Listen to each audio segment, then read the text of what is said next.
Барлығыңызға сәлем достар, каналыма қош келдіңіздер. Бүгін сіздерге өте дәмді пияз қосылған орама нанның жасалу жолын ұсынамын. Бұл тағамды жиі жасаймын, отбасыма өте қатты ұнайды. Дәмі тіл үйіретін орама нанды сіздер жасап көріңіз.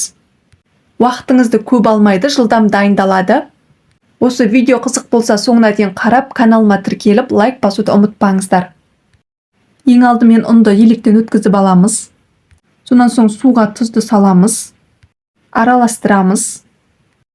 Бізге керекті заттардың барлығын видеоның астына описанияға жазып қалдырамын.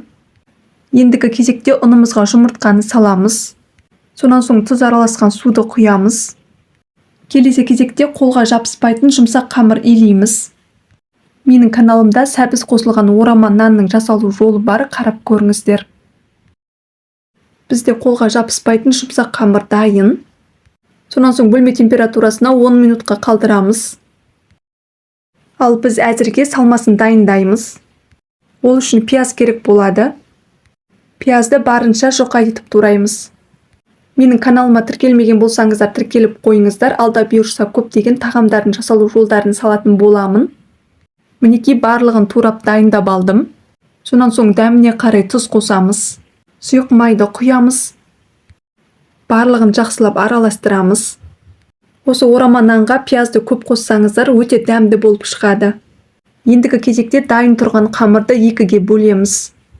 Қаласаңыз екіге бөлмей, бір үлкен орама нан жасасаңыздар болады. Мен қамырды үнемі екіге бөліп жасаймын. Сонан соң қамырдың бір бөлігін жұқа етіп жаямыз. Екінші қамырдың бетін жабуды ұмытпаймыз. Мінекей қамырды жұқа етіп жайып алдым. Дайын тұрған салманы екіге бөліп, бір бөлігін саламыз. Барлық жеріне жететіндей етіп жайып шығамыз. Ендігі кезекте қамырды қатты тығыздамай, немесе қатты бос қылмай орап шығамыз. Ақырындап ораймыз, пияздар сыртына шығып кетпес үшін. Сонан соң қамырды формаға пергамент қағазын төсеп орналастырамыз. Бетіне аздап сұйық май жағамыз. Қызып тұрған пеште 180 градуста 30-35 минут пісіріп аламыз. Екінші қамырды дәл осылай қайталап шығамыз.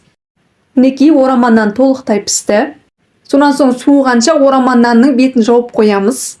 Орама нан ыстық кезде қытырлақ болады, суығаннан кейін жұмсарады. Өте дәмді, оңай жасалатын орама нан дайын.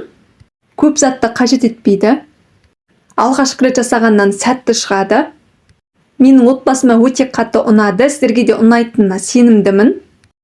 Дәмі тіл үйіретін орама нанды сізде жасап көріңіз.